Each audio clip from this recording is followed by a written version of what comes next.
Hello students, let's resume our Haryana G K quick revision series.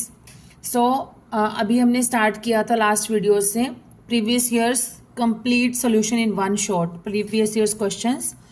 तो last हमने किया था ग्रुप डी का एग्जाम शिफ्ट 1 किया था। आज हम करने जा रहे हैं शिफ्ट 2 का, और कंप्लीट पूरे सारे के सारे 100 क्वेश्चंस का सॉल्यूशन जो है वो हम एक ही वीडियो में एक ही शॉट में करेंगे। Okay, without wasting time, let's start. Question number 1 is निम्नलिखित में किन दो राज्यों या केंद्र शासित राज्यों का साझा उच्च न्यायालय है? तो ये हमें पता है, पंजाब और हरियाणा का। पंजाब और हरियाणा राज्यों का एक ही न्यायालय है जो कि चंडीगढ़ में स्थित है। पूर्वोत्तर राज्यों असम, मिजोरम, नागालैंड और अरुणाचल प्रदेश का एक ही न्यायालय है जो कि गुवाहाटी में स्थित है। नेक्स्ट है सक्रिय जीव, लिविंग ऑर्गेनिज्म के संसार को क्या कहते हैं? तो इसके संसार को कहते हैं जैव। सक्रिय जीवों के संसार को जीव मंडल या जैव मंडल कहा जाता है। यह पृथ्वी का वह भाग है जहां पर जीवन पाया जाता है, जिसमें वायुमंडल, जलमंडल और स्थल मंडल के सभी भाग शामिल होते हैं। नेक्स्ट इज वायुमंडल में ऑक्सीजन की कुल कितना प्रतिशत है? तो ऑक्सीजन का है कुल 21%, नाइट्रोजन है 78%। वायु जो है वो अनेक गैसों का मिश्रण है जो कि पृथ्वी के चारों ओर से घेरे हुए हैं। इसमें विभिन्न प्रकार की गैसें होती हैं। इसमें सर्वाधिक मात्रा में पाई जाती है नाइट्रोजन, जिसका है 78% भाग, और दूसरी जो है सबसे अधिक पाई जाने वाली वो है ऑक्सीजन, जो कि है वायुमंडल में टोटल 21%। नेक्स्ट है निम्नलिखित में से भारत के अंतिम मुगल सम्राट कौन थे? देखिए, अंतिम आपसे क्वेश्चन पूछा गया, ये मैंने एक वीडियो में बहुत अच्छे से एक्सप्लेन भी किया था। अंतिम मुगल सम्राट पूछा जाए तो यह है हमारा बहादुर शाह जफर। लेकिन अगर क्वेश्चन में थोड़ा सा ट्विस्ट हो जाए, अंतिम शक्तिशाली मुगल सम्राट कौन सा था, तो उसका आंसर रहेगा हमारा औरंगजेब। ठीक है, क्योंकि औरंगजेब जितना शक्तिशाली कोई और बाद में नहीं बना था। बाद में जो था वो र्यून होता चला गया था मुगल साम्राज्य, धीरे धीरे धीरे धीरे।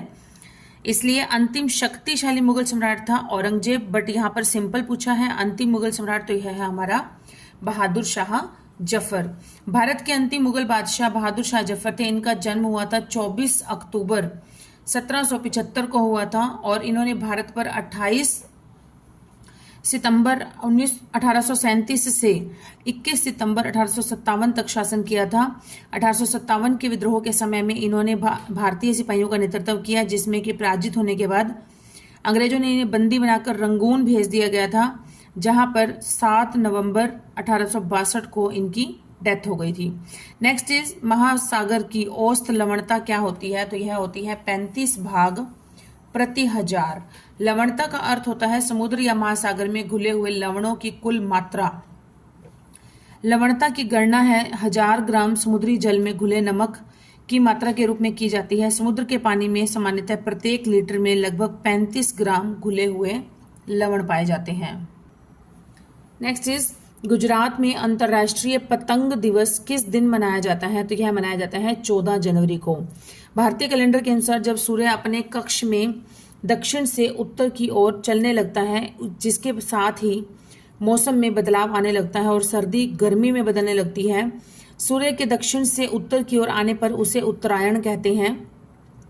प्रत्येक वर्ष की 14 जनवरी को मकर संक्रांति होती है, और इसी दिन ही गुजरात में व अन्य शहरों में अंतर्राष्ट्रीय पतंग दिवस मनाया जाता है। नेक्स्ट इज ग्राम पंचायत में निर्वाचित सदस्य को क्या कहा जाता है? तो यह कहते हैं वार्ड सदस्य, वार्ड मेंबर या फिर पंच कहते हैं।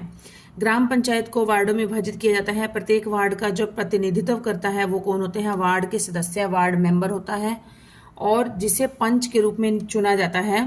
वार्ड पंच सीधे वार्ड के ग्रामीण मतदाताओं द्वारा ही चुना जाता है। जो वार्ड के लोग होते हैं, जो वार्ड में जनता रहती है, उन्हीं के द्वारा ही अपने एक व्यक्ति को अपने वार्ड का मुखिया बना दिया जाता है। उसे कहते हैं वार्ड मेंबर या फिर पंच कहा जाता है।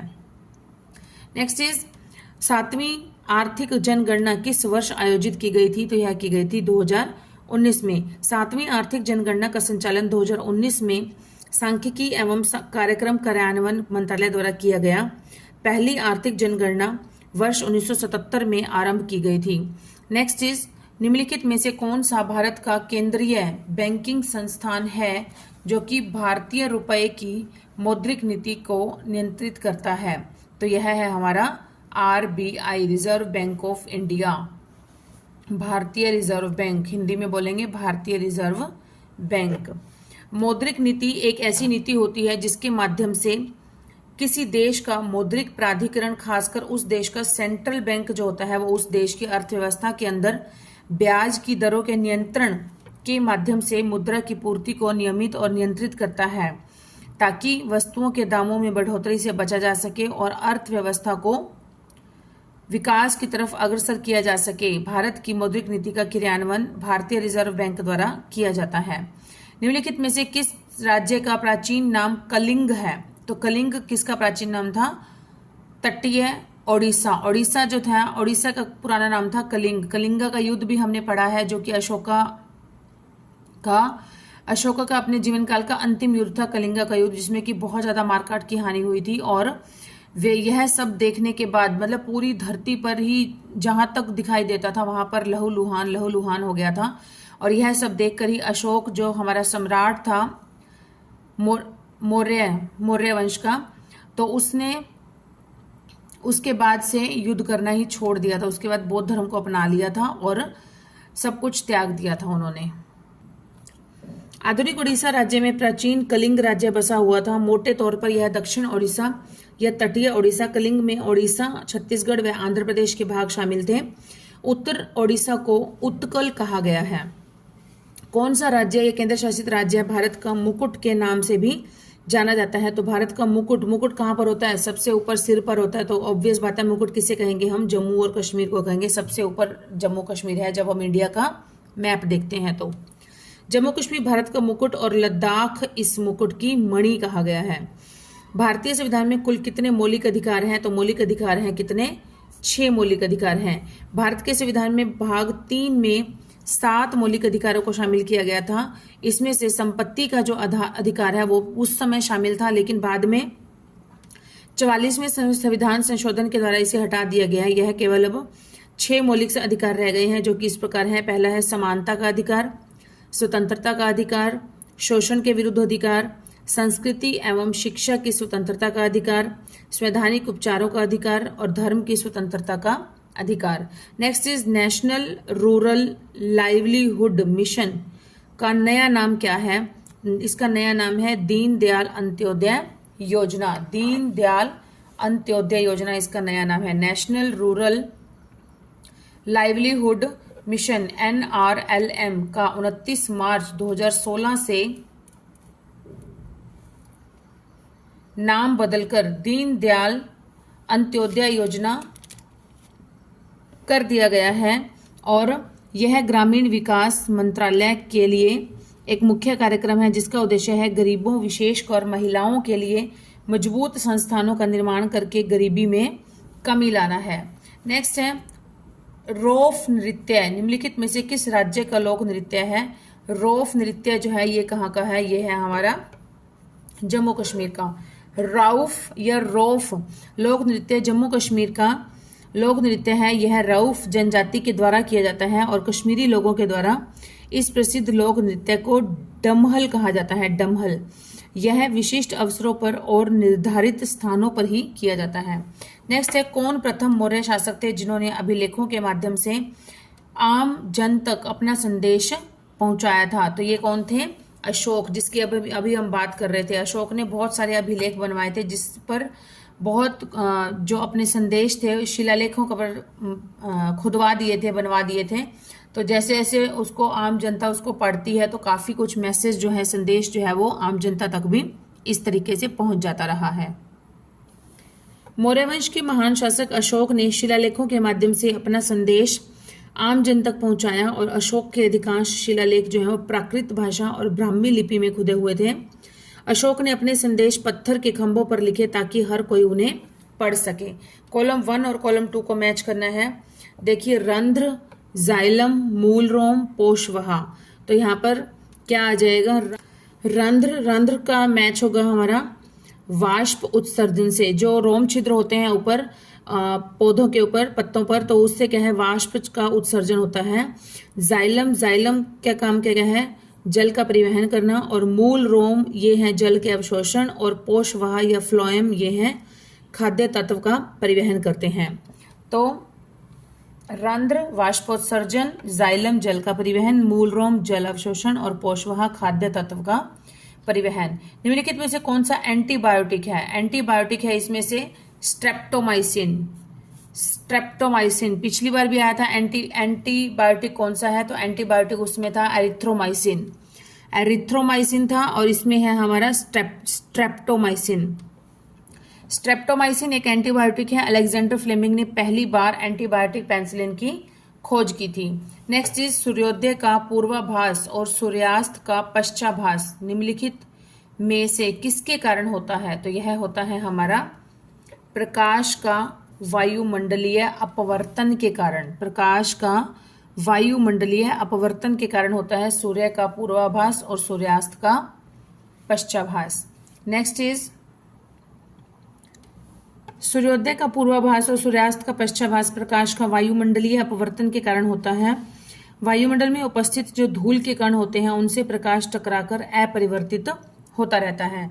नेक्स्ट इज निम्नलिखित में से कौन सा संचरणीय रोग नहीं है?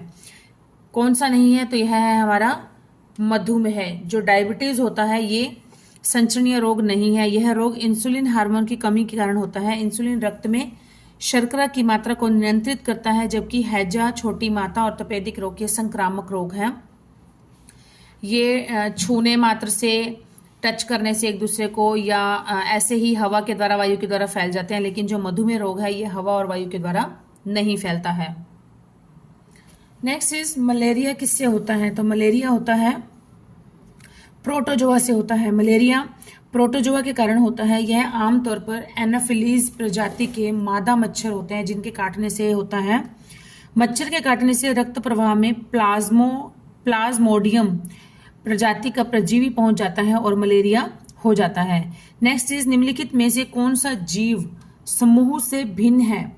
तो यहाँ पर क्या है? याक, पर्वतीय बकरी, विल्ड गोट, हिम तेंदुआ, स्नो लेपर्ड जिसे कहते हैं, ये तीनों जो है ये कहाँ पर रहते हैं? ये रहते हैं पर्वतों पर रहते हैं और या फिर शीत मतलब जो ठंडे एरियाज हैं वहां पर रहते हैं। लेकिन जो हिरण है, हिरण कहाँ पर रहता है? हिरण नॉर्मली मैदानी एरियाज में रहता है। तो हिरण जो है इससे डिफरेंट हो जाएगा, ए आंसर।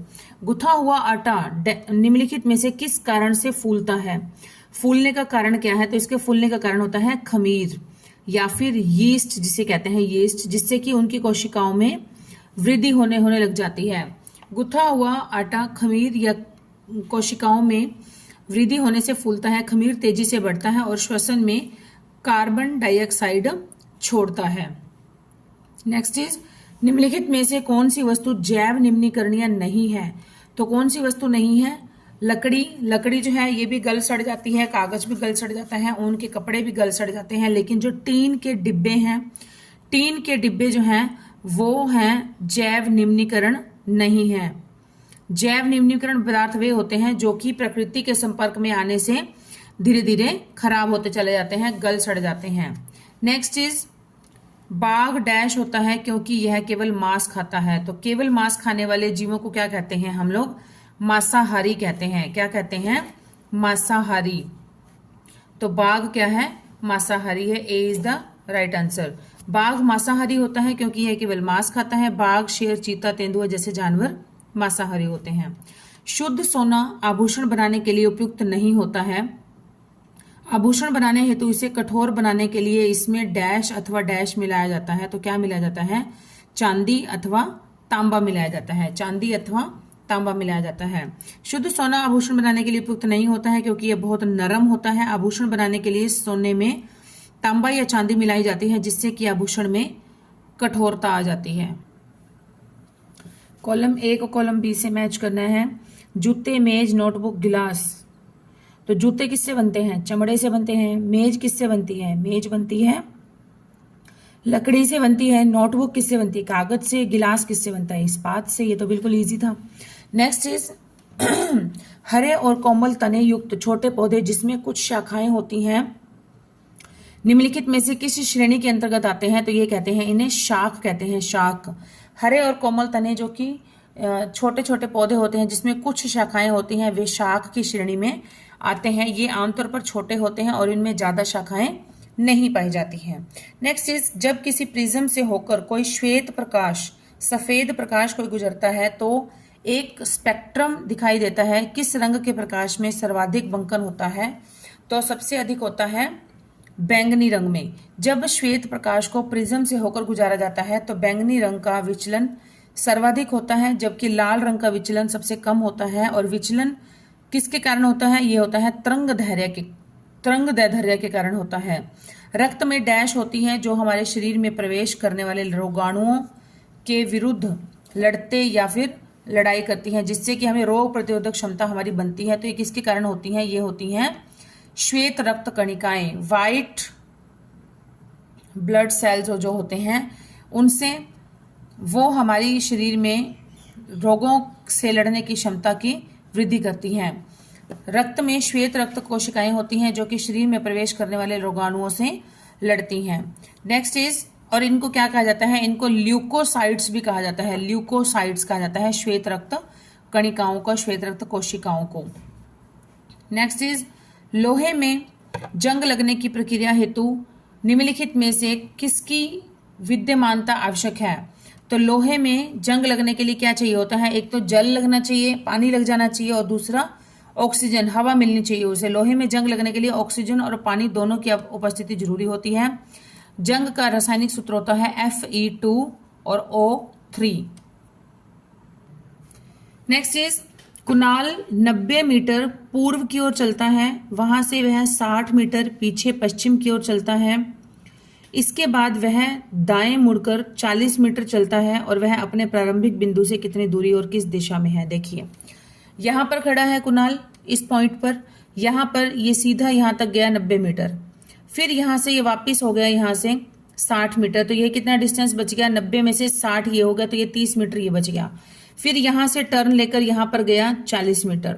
तो अब ये बताना है कि जो पहले पॉइंट से जहां से उसने शुरुआत की थी, यहां से जो कुणाल है वो कितनी दूरी पर है? तो ये क्या बन गया हमारा? पाइथागोरस प्रमेय बन गई हमारी। पाइथागोरस के अकॉर्डिंग क्या करेंगे हम लोग कि कर्ण का वर्ग, ये कर्ण हो गया ना, हाइपोटेन्यूज हो गया, कर्ण हो गया, कर्ण का स्क्वायर इज इक्वल टू आधार का वर्ग जमा में लंब का वर्ग। तो इस फॉर्मूले से हम लोग क्या करेंगे, इसकी ये निकाल लेंगे। तो ये डिस्टेंस आ जाएगा 50, ये आ जाएगा इसका जो हाइपोटेन्यूज है ये आ जाएगा 50 मीटर। और दिशा कौन सी है इसकी? दिशा है इसकी इस साइड में गया है तो उत्तर दिशा है, और उत्तर और पूर्व, उत्तर पूर्व दिशा हो गई यहाँ पर इसकी।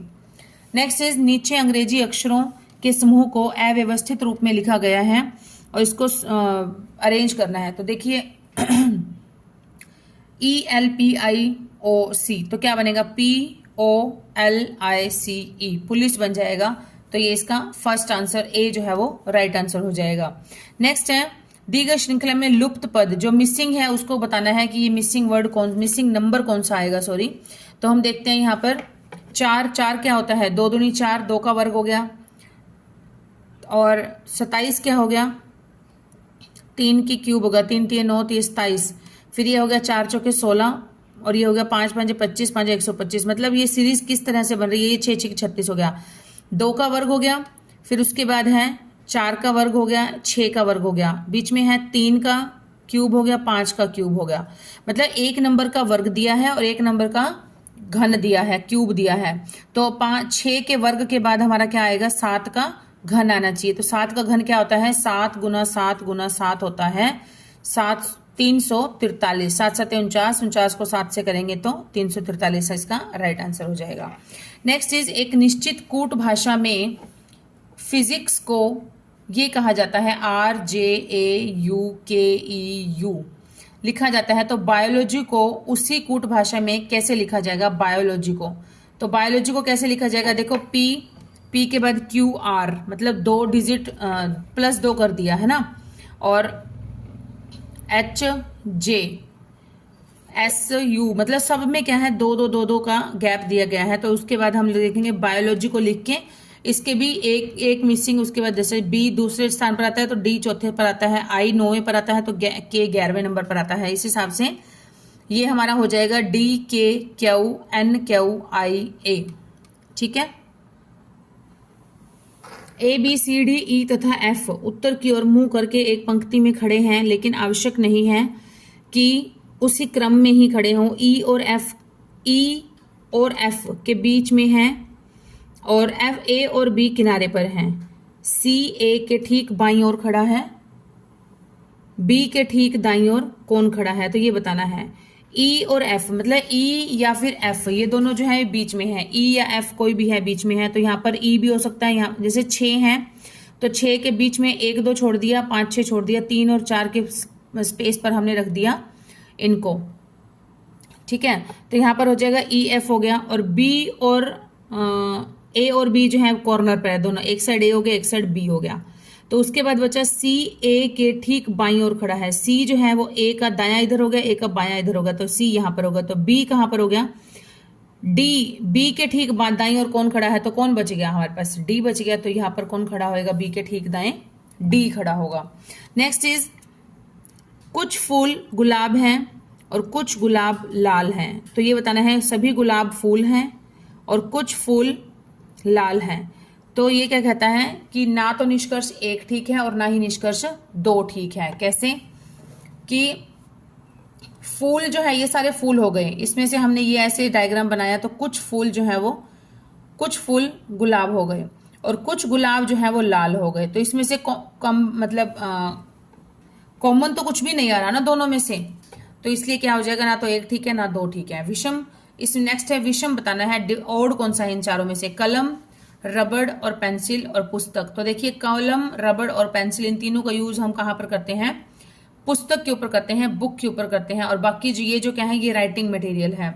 नेक्स्ट है एक परिवार में 5 सदस्य हैं, पी क्यू आर एस और टी। एक परिवार में 5 सदस्य हैं, पी क्यू आर एस और टी, और पी और आर जो है वो दोनों भाई भाई हैं। टी जो है वो क्यू का चाचा है या मामा है। एस टी का पुत्र है और क्यू आर की बहन है। तो पी का एस से किस प्रकार संबंध है ये बताना है हमें। तो देखिए ये डायग्राम छोटा सा बना रखा है, इसी में एक्सप्लेन कर देती हूँ मैं आपको। पी और आर ये दोनों क्या हैं, भाई भाई हैं। जो क्यू है क्यू आर की बहन है, तो क्यू पी की भी बहन हुई, क्यू जो है वो आर और पी दोनों की बहन हो गई, ठीक है। और टी जो है वो क्यू का चाचा है, तो टी इन सब का चाचा हो गया, पी आर क्यू इन तीनों का चाचा हो गया, चाचा या मामा जो भी कह सकते हैं आप। और टी का जो पुत्र है वो कौन है, एस। टी का पुत्र है एस, तो एस और क्यू का पी और एस का बताना है। तो पी आर और क्यू इन तीनों का जो संबंध होगा वही एस से एक ही होगा, क्योंकि ये तीनों ही भाई बहन है। तो ये क्या हो जाएगा इसका चचेरा, अगर चाचा कहते हैं, चाचा और मामा कहा गया है ना, तो चचेरा या ममेरा भाई होगा, क्योंकि ये पुत्र है तो भाई हो जाएगा, ठीक है।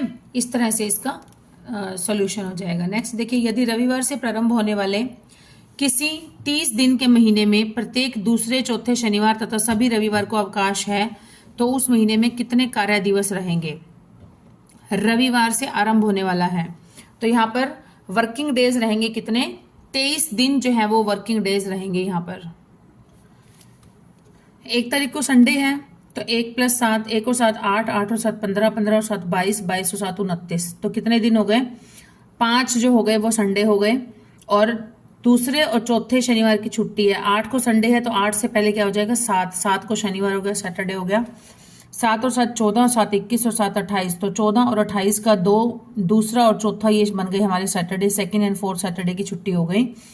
तो टोटल कितने हो गए, 5 संडे हो गए और 2 सैटरडे हो गए, तो ये टोटल हो गए 7। और टोटल महीने में दिन कितने हैं, 30, 30 में से 7 दिन छुट्टी हो गई, तो वर्किंग डेज हमारे हो जाएंगे 23 जो है वो 23 जो है इसका राइट आंसर हो जाएगा। नेक्स्ट इज उस शब्द युगम का चयन करें जिसमें शब्द उसी प्रकार संबंधित है जैसे कि दिए गए शब्द युगम में है। अविवाहित, अविवाहिता, तो ये क्या है, ये पुल्लिंग और स्त्रीलिंग है। तो ऐसा ही किस में दिया गया है, मठवासिनी, बहन, महिला, औरत नहीं, ये तो सेम सेम हो गया। घोड़ा, घोड़ी, ये दिया गया है पुल्लिंग और स्त्रीलिंग में, तो ये सही आंसर इसका हो जाएगा। नेक्स्ट इज हरीश ने एक पुराना स्कूटर 4700 रुपये में खरीदा और उसकी मरम्मत पर 800 रुपये खर्च कर दिए। यदि वह इसे स्कूटर का 5800 रुपये में बेचे तो उसका लाभ प्रतिशत क्या होगा। तो इसका लाभ प्रतिशत रहेगा, देखते हैं हम। स्कूटर का क्रय मूल्य कितना है 4700 और खर्चा किया टोटल 800, तो टोटल क्रय मूल्य कितना हो गया इसका 5500 रुपये हो गया। विक्रय मूल्य कितना है 5800 रुपये, तो कितना इसको क्या हो गया लाभ 5500 में टोटल क्रय मूल्य था इसका, कॉस्ट प्राइस थी, और सेलिंग प्राइस होगी जैसे 1800, 300 रुपये का हो गया, तो 300 डिवाइडेड बाय टोटल जो क्रय मूल्य रहता है जितने का खरीदा है वो गुणा में 100, तो ये करके सोल्व हो जाएगा हमारा 5 × 5/11%। तो ये है A option right answer. Next is, एक स्कूल में छात्रों की संख्या और छात्राओं की संख्या जो है वो 4:5 के अनुपात में है। जब 100 छात्राएं स्कूल छोड़ देती हैं तो यह अनुपात 6:7 हो जाता है। स्कूल में कितने छात्र हैं? देखिए, हमने माना कि छात्रों और छात्राओं की संख्या है 4x और 5x है, क्योंकि 4 और 5 का अनुपात दिया गया था, इसलिए यहाँ पर हम मान लेंगे 4x और 5x।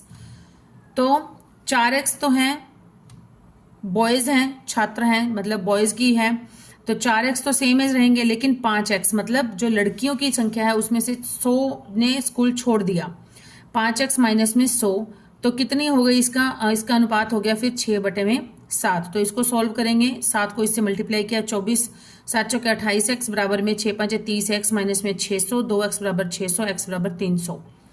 तो कुल छात्र कितने हुए? x की वैल्यू आ गई 300, तो कुल छात्र हो गए 4x बराबर में 4 से मल्टीप्लाई कर दिया 300 को, तो 1200 हो गए।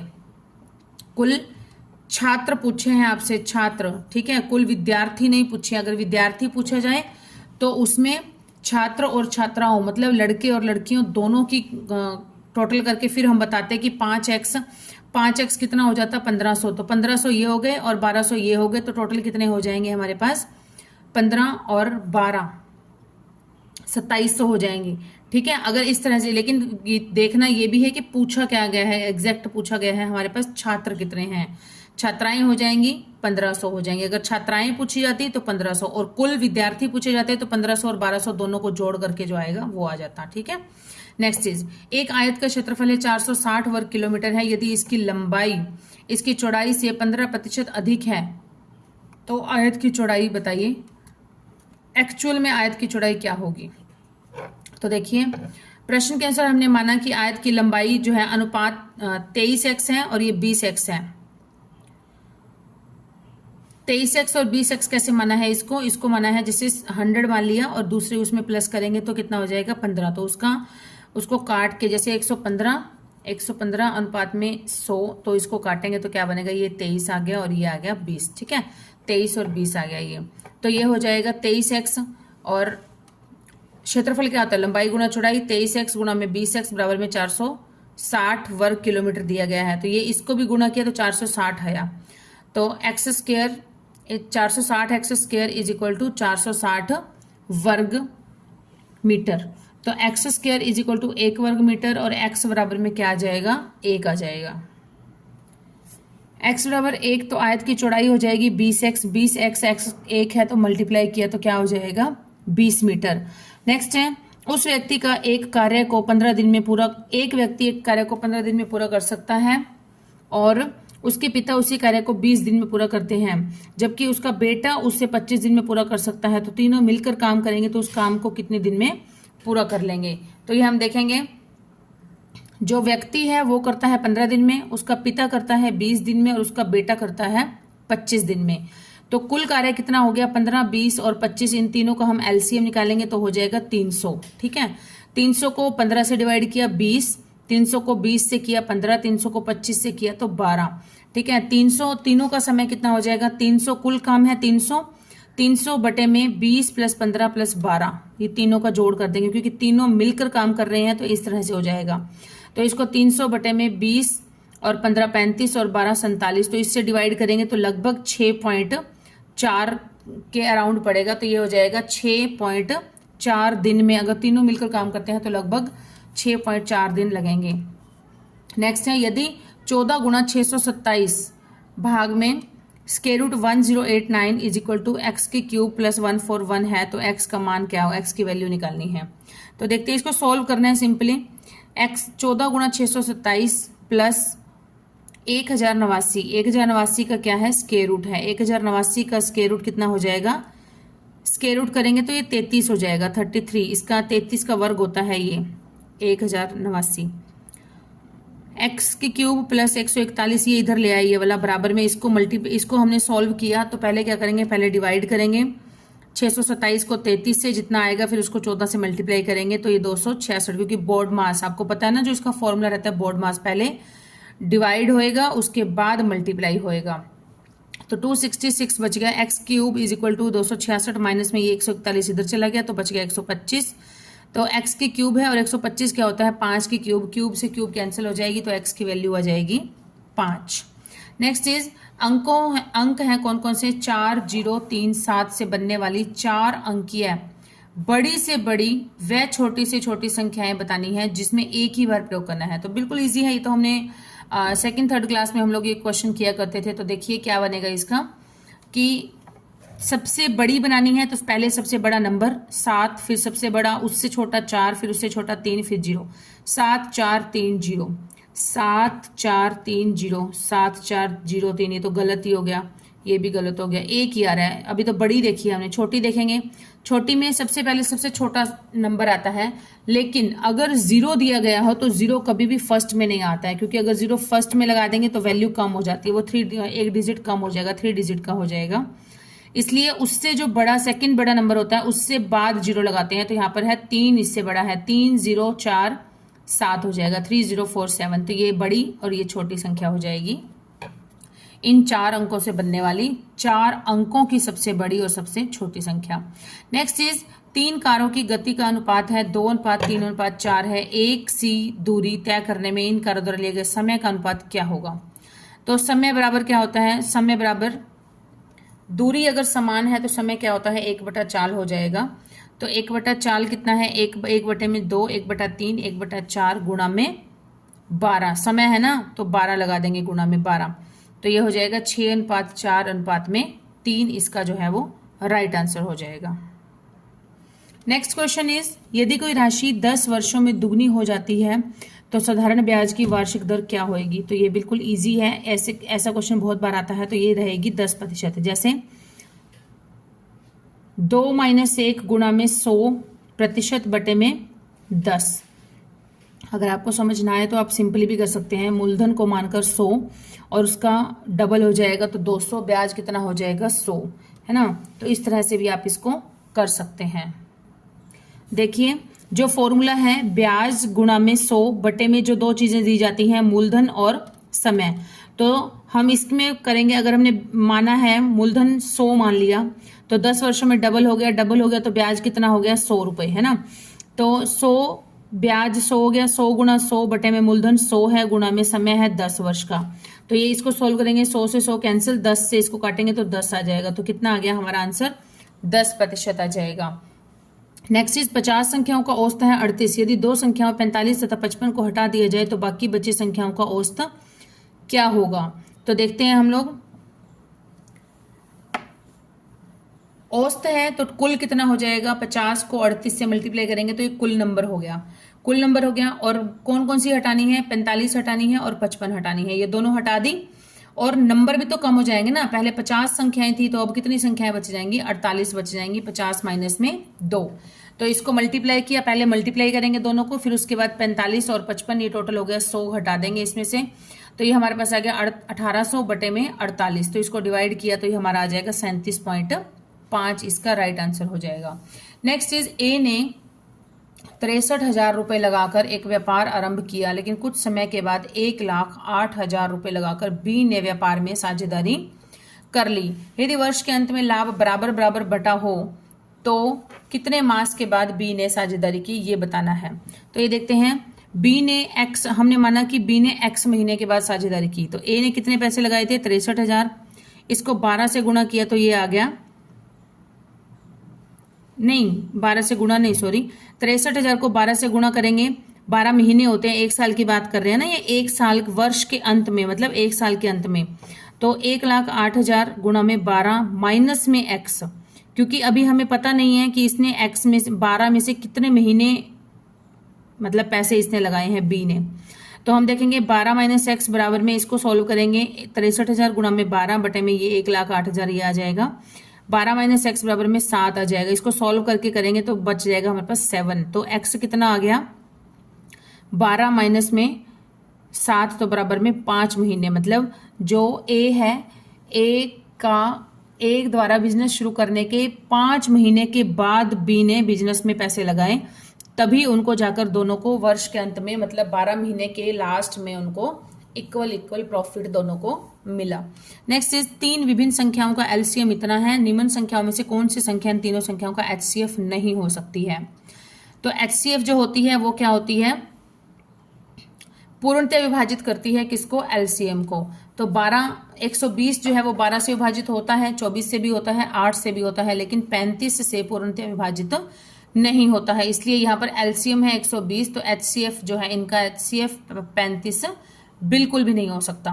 नेक्स्ट इज यदि 28 रुपये 80 पैसे प्रति किलोग्राम वाले और 22 रुपये 80 पैसे प्रति किलोग्राम वाले चावल किस अनुपात में मिलाए जाएं ताकि मिश्रण का मूल्य जो है वो 25 रुपये 20 प्रति किलोग्राम हो जाए। तो देखते हैं इसको हम लोग, 28 रुपये 80 पैसे और यहाँ लिखेंगे 22 रुपये 80 पैसे और चाहिए कितना हमें, 25 रुपये 20 पैसे। तो दोनों का डिफरेंस देखेंगे, 2880 और 2520 का डिफरेंस है 360, 2280 और 2520 का डिफरेंस है 240।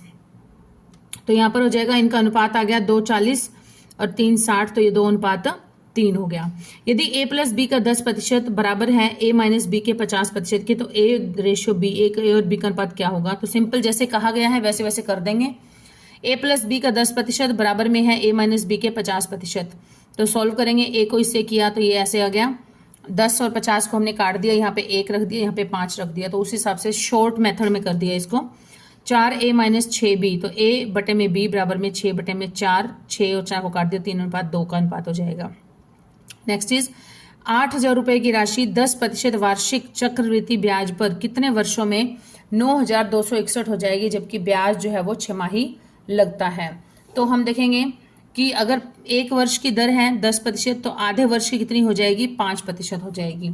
तो अब देखेंगे आधे वर्ष का समय भी कितना हो जाएगा, 2 हो जाएगा, 2t, क्योंकि एक वर्ष में 2 छमाही होती हैं इसलिए। तो यहाँ देखेंगे फॉर्मूले में फिल करेंगे इसको, 100 प्लस में r मतलब रेट है जो भी, रेट ऑफ इंटरेस्ट, और बटे में 100 ऊपर डिवाइड है, पावर है इसकी टाइम, तो 2t हो जाएगा, इज इक्वल टू 9,261 बटे में 8,000। तो इसको हमने किया तो ये कितनी है, ये 5 है, रेट हमारा हमने निकाला अभी 5 है, तो 105 बटे में 100, 21 बटे 20 बराबर में 21 बटा 20, इसको भी डिवाइड किया तो 21 बटा 20 का घन आता है, 21 का घन और 20 का घन, तो घन से घन जो है वो ये से इससे बेस कैंसिल हो जाएगा, तो ये बचा 2t बराबर में 3, तो t इज इक्वल टू 3/2, तो 1 इंटू 1/2 इसका टाइम हो जाएगा। नेक्स्ट है आधार त्रिज्या 3 सेंटीमीटर और ऊंचाई जो है वो 5 सेंटीमीटर वाले धातु के एक ठोस बर्तन बेलन को पिघलाकर अगर शंकु बनाया जाए, तो इसमें से जिसमें से प्रत्येक शंकु की ऊंचाई जो है वो 1 सेंटीमीटर और आधार है 1 मिलीमीटर है, इस प्रकार बने शंकुओं की संख्या कितनी होगी। तो सिंपल सी बात है, अगर संख्या निकालते हैं तो कैसे हो जाएगा, बेलन का आयतन डिवाइडेड बाय एक शंकु का आयतन। तो बेलन का आयतन क्या होता है, पाई आर स्क्वायर h, और शंकु का भी यही रहेगा। तो यहाँ पर देखेंगे हम बेलन का आयतन कैसे निकालेंगे, पाई आर स्क्वायर h, पाई से तो पाई कैंसिल हो गया पहली बार में ही, ठीक है, इसको तो करने की जरूरत ही नहीं है। आगे हो जाएगा आर स्क्वायर और h, r है हमारे पास r 3 गुणा 3 गुणा में 5, और यहाँ पर है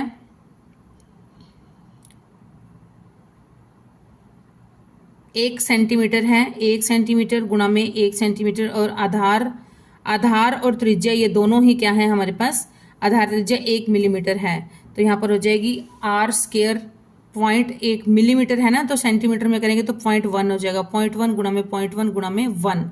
तो इसको सॉल्व, ये नीचे वाला जो 3 है ये ऊपर चला जाएगा, तो सॉल्व करेंगे तो ये हो जाएगा 13,500 शंकु। कितने शंकु बनेंगे, कितने कोण बनेंगे, 13,500 शंकु बनेंगे इससे। नेक्स्ट इज, अब इंग्लिश का पार्ट स्टार्ट हो गया यहाँ से। Select the alternative which best describes the underlined idiomatic expression. You may rush from pillar to post, but you stand no chance of getting what you want without hard work. तो हमें meaning explain करना है, from pillar to post, मतलब pillar to post, इसका clear पता चल रहा है हमें क्या हो सकता है कि रश इन ऑल डायरेक्शंस, कि सभी दिशाओं में तुम इधर से उधर कहीं भी दौड़ लो, कहीं भी घूम लो, एंड सफर मच हरासमेंट, और बहुत ज्यादा हरासमेंट सहन कर लो, है ना, इसका ये आंसर रहेगा। फ्रॉम पिलर टू पोस्ट का मतलब होता है from one place to another place in an unceremonious और फ्रूटलेस मैनर, मतलब बेकार में ही इधर उधर दौड़ना. Rush in all directions and suffer much harassment. Next is choose the correct alternative to improve the underlined part of the following sentence. If no improvement is required, your answer is C. Okay. You will face many defeats in life, but never let themselves be defeated. बिल्कुल clear है. देखो यहां पर क्या है, यहां पर हमारा जो मेन सब्जेक्ट है उसे बोला गया है यू. तो यू के अकॉर्डिंग ही तो हम यहां पर ये पॉजेसिव लगाएंगे. themselves कैसे आ जाएगा, तो themselves नहीं आएगा. क्या आएगा यहाँ पर, yourselves आएगा. yourselves, you will face, तो यहाँ पर yourself हो जाएगा. yourself be defeated. you will face many defeats in life but never let themselves नहीं आएगा, यहाँ पर आएगा yourself be defeated. next is fill in the blank with correct form of verb. time and tide dash for none, तो यहाँ पर आ जाएगा waits for none. ये तो idiom है तो as it is ही रहेगी. तो यूनिवर्सल जो ट्रूथ होते हैं, जो इडियम्स होती हैं, वो हमेशा सिंपल प्रेजेंट टेंस में ही आती हैं. Time and tide waits for none. Pick out the correctly spelled word. Correctly spelling क्या है, करेक्टली स्पेलिंग क्या है इसमें, TEMPESTUOUS. तो ये हो जाएगी टेम्पस्टस. टेम्पस्टस हो जाएगी TEMPESTUOUS. ओके. इसका मतलब होता है very strong and immense emotions, specially anger बहुत ज्यादा हो जिसमें. नेक्स्ट है ज्यादा टेम्पर मत हो. ऐसे कहते हैं ना ज्यादा temper, don't lose your temper. तो वही मीनिंग हो गया इसका कि ज्यादा गुस्सा नहीं होना चाहिए. Pick out the antonym of the underline word. Afraid. Afraid का एंटोनियम बताना है. एंटोनियम होता है विपरीतार्थक शब्द. सिनोनिम होते हैं सेम, पर्यायवाची जिसे हम कहते हैं. तो नर्वस नहीं आएगा, शेकन नहीं आएगा, तो इसका आएगा अपोजिट हो जाएगा कॉन्फिडेंट. अफ्रेड का हो जाएगा फीलिंग फियर और एंजाइटी. तो इसका एंटोनियम हो जाएगा कॉन्फिडेंट, अनअफ्रेड या ब्रेव. कॉन्फिडेंट, अनअफ्रेड या फिर ब्रेव हो जाएगा. Next is pick out the part of the sentence which has an error. If there the property was divided among the two brothers. बिल्कुल क्लियर है. देखो अमंग द टू ब्रदर्स, जब दो लोगों के बीच में जब कोई भी चीज डिवाइड होती है तो वहां पर कभी भी अमंग का यूज नहीं होता है. वहां पर यूज होता है हमेशा बिटवीन का. एक में तो कभी डिवाइड होएगी नहीं. देखो सीधी सी बात है, दो में डिवाइड होगी या दो से ज्यादा में डिवाइड होगी. कोई भी चीज हो, जैसे टॉफीज डिवाइड की, डिस्ट्रीब्यूट की, या चॉकलेट्स डिस्ट्रीब्यूट की, पेन पेंसिल वट एवर, कुछ कोई भी चीज डिस्ट्रीब्यूट की, प्रॉपर्टी जैसे इसमें दिया गया है. तो अगर दो लोगों में कोई भी चीज डिस्ट्रीब्यूट होती है तो वहां पर हम यूज करेंगे बिटवीन का. बट अगर मोर देन टू है तो हो जाएगा हमारा, फिर हम लगाएंगे अमंग. फिर क्या लगता है, अमंग का यूज किया जाता है अगर मोर देन 2 पर्सन होते हैं तो. Next is choose the alternative which best expression the given sentence into direct speech बताना है. He told the boy not to sit there. तो यह आ जाएगा he said to the boy, मतलब अपोजिट बना रखा है. इनडायरेक्ट आपको दे रखा है, आपको डायरेक्ट बनाना है इसमें. तो हो जाएगा he said to the boy don't sit there. Didn't नहीं आएगा, ये गलत है. डिडंट यहां भी नहीं आएगा. डोंट सिट हेयर हो जाएगा, क्योंकि हेयर को ही तो चेंज किया जाएगा ना बाद में देयर में, इसलिए यहां पर हो जाएगा don't sit here. Next is choose the correct passive voice from the following. He was writing a book. Passive बताना है इसका. पैसिव क्या बनेगा, ए बुक को आगे ले आएंगे. वॉज है तो वॉज वर्ब लग जाएगा. आईएनजी वाला है तो आईएनजी की जगह बीइंग लग जाएगा. और वर्ब की थर्ड फॉर्म प्लस में जो हमारा सब्जेक्ट है इस टाइम वो ऑब्जेक्ट बन जाएगा. तो लिखा जाएगा अ बुक. बुक सिंगुलर है तो लग जाएगा वॉज. अ बुक वॉज, तो अ बुक वॉज. यहां पर देखिए अ बुक वॉज अगर हम देखेंगे तो ये ही हैज रिटन, ये गलत हो गया. अ बुक इज रिटन बिल्कुल गलत हो गया. दो तो बिल्कुल एलिमिनेट ही हो गए, ऑप्शन ई, बी और डी. बचा हमारे पास ए और सी. तो अ बुक वॉज बीइंग, यहां तक सेम है दोनों. रिटन थर्ड फॉर्म है, ये भी सही है. बाय ही है तो ही को चेंज करेंगे तो किस में हो जाएगा, हिम में चेंज हो जाएगा, ना कि मी आएगा. तो यहाँ पर ये मी वाला गलत है, ये वाला बिल्कुल सही हो जाएगा. A book was being written by him. Next is rearrange the following parts. Optimism is essential. It is also the foundation of true progress to achievement and. तो देखिए इसको हम कैसे बनाएंगे, PSQR बनेगा, PSQR। तो देखते हैं, optimism is essential to achievement and it is also the foundation of true progress. इस तरह से बनेगा, optimism is essential to achievement and it is also the foundation of true progress. Next is find out the synonym. Synonym बताना है proclaim. Proclaim का synonym बताना है क्या, सेम मीनिंग क्या हो जाएगा, ये हो जाएगा डिक्लेयर करना, डिक्लेयर करना, अनाउंस करना, ऑफिशियली अनाउंस करना। तो प्रोक्लेम का मीनिंग होता है कोई किसी भी मैसेज को प्रोफेशनली या ऑफिशियली अनाउंस करना। तो इसके सिनोनिम हो जाएंगे डिक्लेयर, शो, इंडिकेट करना या रिवील करना। नेक्स्ट इज दिए गए शब्द में वर्तनी, वर्तनी का शुद्ध रूप कौन सा नहीं है। तो वर्तनी का शुद्ध रूप कौन सा नहीं है, कपूर, कपूर ठीक है, अश्रु भी ठीक है, वाष्प भी ठीक है, लेकिन सूत्र, सूत्र नहीं होता है, सूत्र होता है, बड़े ऊ की मात्रा आएगी। तो ये हमारा जो है ये रोंग है और हमारा ये राइट आंसर है। तो सूत्र का हो जाएगा सूत्र, बड़े ऊ की मात्रा लग जाएगी। नेक्स्ट इज निम्नलिखित किस विकल्प में क्रिया विशेषण का प्रयोग नहीं हुआ है। क्रिया विशेषण, क्रिया की विशेषता बताना। तो यहाँ पर है तेज दौड़ो, तेज दौड़ना, दौड़ना क्या हो गया, क्रिया की विशेषता है तेज दौड़ना, दौड़ने की विशेषता है तेज। जल्दी पहुंचो, पहुंचने की विशेषता है जल्दी। धीरे चलो, चलने की विशेषता है धीरे चलना।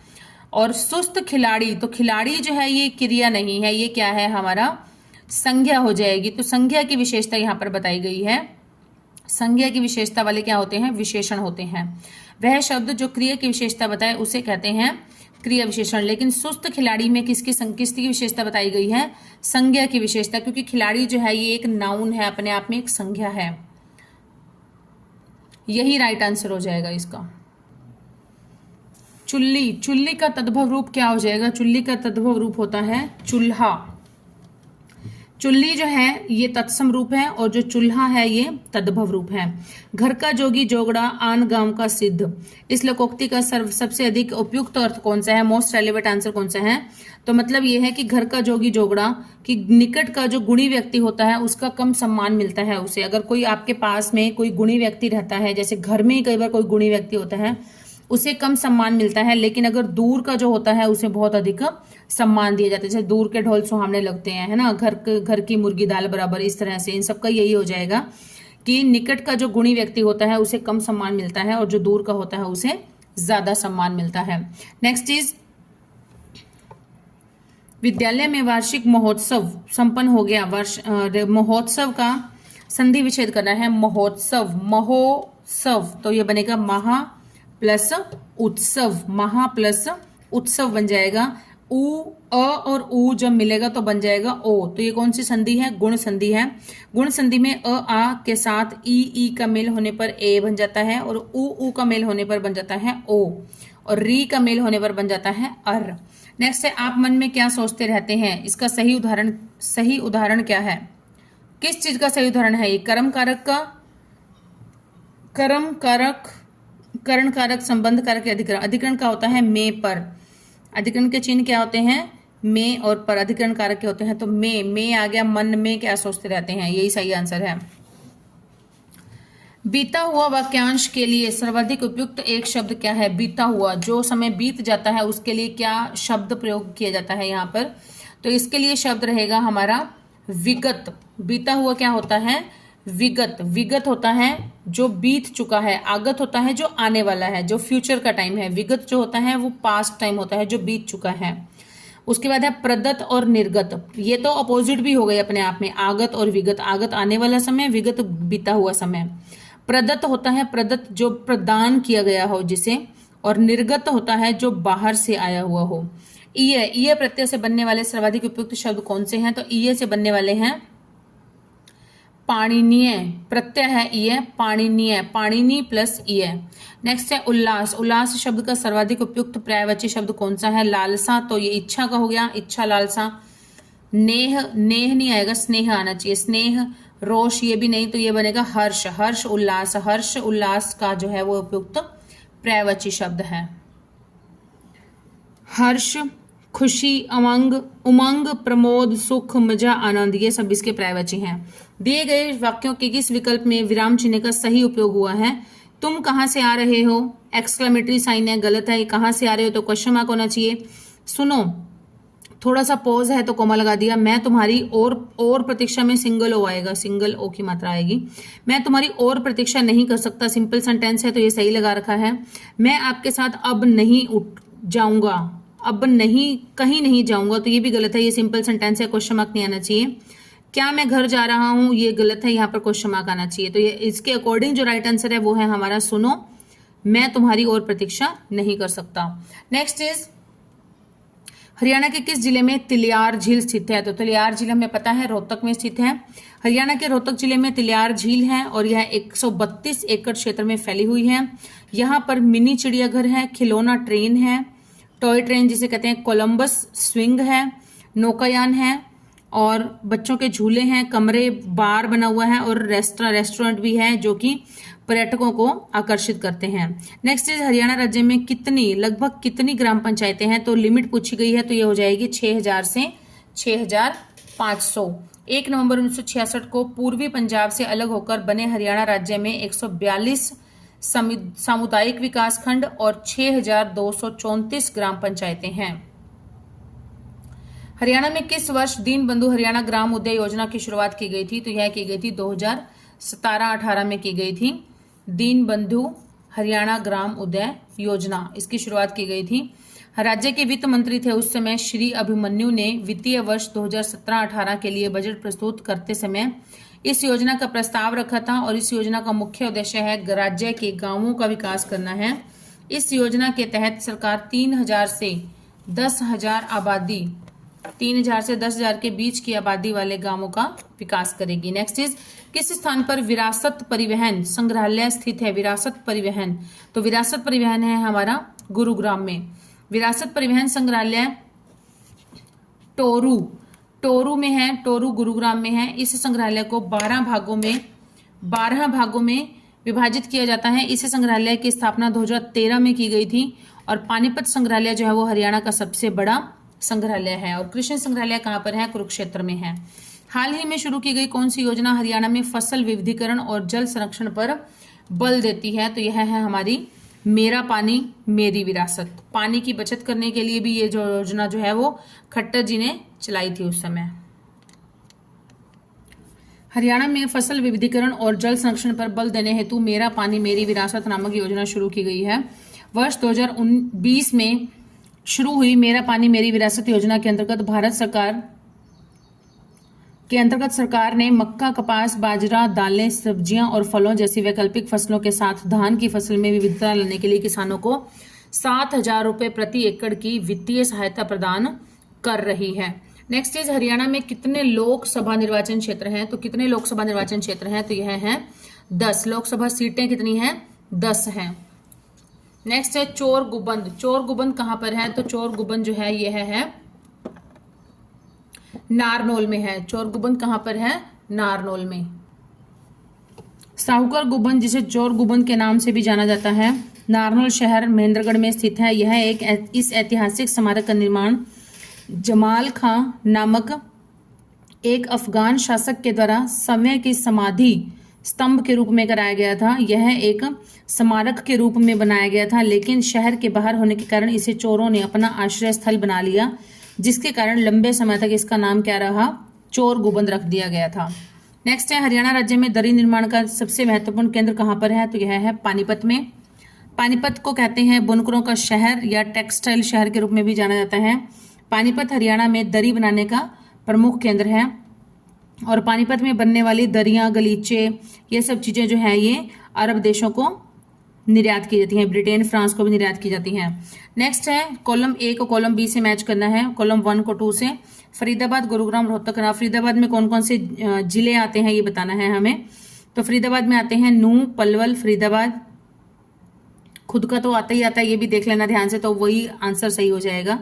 गुरुग्राम में गुरुग्राम तो आता ही है, तो यही हो गया इसका, बी का 3 हो गया। रोहतक में रोहतक तो आएगा ही, रोहतक में रोहतक कहाँ है? सी का 2 हो जाएगा। चरखी दादरी, सोनीपत, रोहतक, झज्जर, भिवानी। करनाल में करनाल तो आएगा ही, करनाल, कैथल, पानीपत। तो ये बिल्कुल इजी पीजी क्वेश्चन था ये वाला बिल्कुल। हरियाणा में 6 प्रशासनिक संभाग हैं। अंबाला, इसमें कौन कौन से जिले आते हैं? अंबाला, कुरुक्षेत्र, पंचकुला, यमुनानगर और हिसार। हिसार में आते हैं हिसार, जींद, सिरसा व फतेहाबाद आते हैं। फरीदाबाद में आते हैं नूंह, पलवल, फरीदाबाद। गुरुग्राम में आते हैं रेवाड़ी, महेंद्रगढ़ और गुरुग्राम। और रोहतक में आते हैं चरखी दादरी, पानीपत, रोहतक, झज्जर व भिवानी। करनाल, इसमें पानीपत, करनाल व कैथल आते हैं। दिए गए प्रश्न के विकल्पों में बी जो है वो राइट आंसर है। अच्छा, सबसे बड़ा जो प्रशासनिक विभाग है वो कौन सा है? वो है हमारा रोहतक। और अगर ये पूछ लिया जाए कि क्षेत्रफल के दृष्टि से सबसे बड़ा संभाग कौन सा है, तो यह है हमारा हिसार। अगर क्षेत्रफल की दृष्टि से पूछा जाए सबसे बड़ा प्रशासनिक मंडल ये कौन सा है? हिसार है। और अगर वैसे पूछ लिया जाए सबसे बड़ा कौन सा है, क्योंकि रोहतक में आते हैं 5 जिले, सबसे ज्यादा जिले आते हैं 5 रोहतक में, तो वैसे रोहतक सबसे बड़ा है। लेकिन अगर क्षेत्रफल की दृष्टि से पूछा जाए तो हिसार सबसे बड़ा है। नेक्स्ट इज पंजाब का पुनर्गठन जिसने हरियाणा को पूर्ण राज्य के रूप में स्थापित किया, किस वर्ष हुआ था? तो 1966 में हुआ था। पंजाब पुनर्गठन अधिनियम 18 सितंबर 1966 को भारतीय संसद द्वारा पारित किया गया था, जिसके तहत पंजाब राज्य के कई क्षेत्र अलग करके 1 नवंबर 1966 को नए राज्य हरियाणा राज्य का गठन कर दिया गया था। हरियाणा में प्रतिवर्ष गीता जयंती महोत्सव कहाँ मनाया जाता है? तो कुरुक्षेत्र में मनाया जाता है। गीता जयंती मनाई जाती है। माना जाता है कि भगवान कृष्ण ने अर्जुन को हरियाणा के कुरुक्षेत्र में श्रीमद् भगवद गीता सुनाई थी, इसलिए प्रतिवर्ष यहाँ पर गीता जयंती समारोह मनाया जाता है। कुरुक्षेत्र में ऋषि मुनि ने मनुस्मृति लिखी थी। और गीता जयंती समारोह का आयोजन कुरुक्षेत्र विकास बोर्ड, हरियाणा पर्यटन जिला प्रशासन, उत्तर क्षेत्र सांस्कृतिक केंद्र पटियाला और सूचना एवं जनसंपर्क विभाग हरियाणा द्वारा किया जाता है। किसे हरियाणा का शेक्सपियर कहते हैं? तो यह कहते हैं दादा लक्ष्मीचंद को कहते हैं। इन्हें हरियाणा का सूर्य कवि भी कहा जाता है और हरियाणा का शेक्सपियर भी कहा जाता है। हरियाणा के सोनीपत जिले के जाटी कला गांव में गौड़ ब्राह्मण परिवार में जन्मे पंडित लक्ष्मीचंद हरियाणवी भाषा के एक प्रसिद्ध कवि एवं लोक कलाकार रहे हैं। हरियाणवी रागनी और सांग में इनके उल्लेखनीय योगदान के कारण इन्हें सूर्य कवि कहा जाता है। इन्हें हरियाणा का शेक्सपियर भी कहा जाता है। हरियाणा का राज्य पक्षी क्या है? तो हमें पता है फ्रैंकोलिन है। तो यहाँ पर देखिए ये भी नहीं है, ये भी नहीं है, ये भी नहीं है, तो ये बचा हमारे पास शाम फ्रैंकोलिन। शाम देखो वैसे हम पढ़ते हैं तो क्या होता है? ब्लैक फ्रैंकोलिन होता है ना, ब्लैक को हम शाम भी कह देते हैं। शाम जैसे श्याम मृग, कृष्ण मृग है ना। अगर राज्य पशु पूछ लिया जाता है तो उसका भी नाम कई बार लिखा हुआ आता है, ऐसे श्याम मृग या कृष्ण मृग लिखा हुआ आता है। तो यहाँ पर इन्होंने पक्षी पूछ लिया है, तो यहाँ पर शाम फ्रैंकोलिन मतलब ब्लैक फ्रैंकोलिन हो जाएगा। स्थानीय रूप से इसे काला तितर कहा जाता है और इसकी गाल पर एक सफेद धब्बा, पीठ व पूंछ जो होती है वो, पंख जो होती है सुनहरे भूरे रंग के होते हैं। चेस्ट पर काले और पार्श्व भाग पर सफेद धब्बे होते हैं। मादा मुख्य रूप से भूरे रंग की होती है। राष्ट्रीय सीमा शुल्क, अप्रत्यक्ष कर और स्वापक द्रव्य अकादमी कहाँ पर स्थित है? तो यह है हमारा फरीदाबाद में स्थित है। राष्ट्रीय सीमा शुल्क, अप्रत्यक्ष कर और स्वापक द्रव्य अकादमी हरियाणा के फरीदाबाद में स्थित है। वर्ष 1955 में तब केंद्रीय राजस्व बोर्ड ने केंद्रीय उत्पाद शुल्क सेवा की सामान्य दक्षता में सुधार के उद्देश्य से एक केंद्रीय प्रशिक्षण विद्यालय की स्थापना की थी। इस विद्यालय ने 1 अक्टूबर 1955 से काम करना शुरू कर दिया था और वर्ष 1989 में इसका नाम बदलकर राष्ट्रीय सीमा शुल्क, उत्पाद शुल्क एवं नारकोटिक्स अकादमी नासेन कर दिया गया था। वस्तु एवं सेवा कर जीएसटी के आगमन के साथ इसका नाम बदलकर राष्ट्रीय सीमा शुल्क, अप्रत्यक्ष कर एवं नारकोटिक्स अकादमी कर दिया गया था। नेक्स्ट इज हरियाणा का सर्वाधिक घनत्व वाला जिला कौन सा है, शहर कौन सा है? तो यह है सबसे ज्यादा घनत्व है हमारा फरीदाबाद में है 2442। तो 2442 प्रति वर्ग किलोमीटर, मतलब 1 वर्ग किलोमीटर के एरिया में 2442 लोग रहते हैं। और वहीं सबसे कम घनत्व वाला जिला कौन सा है? सबसे कम घनत्व जो है वो है हमारा सिरसा का है। और अगर ओवरऑल हरियाणा का पूछ लिया जाए तो ओवरऑल हरियाणा का है 573 प्रति वर्ग किलोमीटर। नेक्स्ट इज माता मनसा देवी मंदिर हरियाणा की समकालीन कला, किस कला का कौन सा स्वरूप है? तो यह है भित्ति चित्रकला का स्वरूप है। हरियाणा की भित्ति चित्र फ्रेस्को पेंटिंग प्रसिद्ध है। भिवानी में माता मनसा देवी मंदिर कलायत का कपिल मुनि मंदिर और हवेलियों के ऐसे चित्रों के शानदार उदाहरण हैं जो कि लोक उद्देश्यों के माध्यम से जातकों की कहानियों को चित्रित करते हैं और उस समय के सामाजिक विकास की कहानियां भी बताते हैं। नेक्स्ट इज कथनों पर विचार करना है। हरियाणा में पुलिस रेंज का शीर्ष अधिकारी जो होता है वो अपर महानिदेशक से कम पद का अधिकारी नहीं होता है। बी है, हरियाणा में 5 पुलिस रेंज हैं। तो यहाँ पर बताना है कौन सा जो है वो सही है।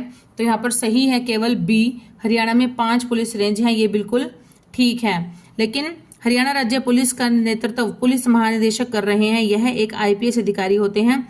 यहाँ पर दिया है ना शीर्ष अधिकारी अपर महानिदेशक से कम पद का अधिकारी, कम पद का अधिकारी नहीं आएगा यहाँ पर, ये गलत है, ठीक है। तो हरियाणा पुलिस का मुख्यालय है पंचकुला में और राज्य में कानून और व्यवस्था के प्रभावी कार्यान्वयन के लिए हरियाणा के जिलों को 5 रेंज और 3 कमीशन रेट में बांटा गया है। जनसंख्या की दृष्टि से हरियाणा का भारत में कौन सा स्थान है? तो जनसंख्या की दृष्टि से हरियाणा का भारत में है 18वां स्थान है। हरियाणा की जनसंख्या है 2,53,51,462, जिसमें से पुरुषों की जनसंख्या है 1,34,94,734 व महिलाओं की संख्या है 1,18,56,728 है। जनसंख्या की दृष्टि से हरियाणा का भारत में है 18वां स्थान। नेक्स्ट इज निम्नलिखित में से हरियाणा का कौन सा जिला राजस्थान के साथ सीमा साझा नहीं करता है?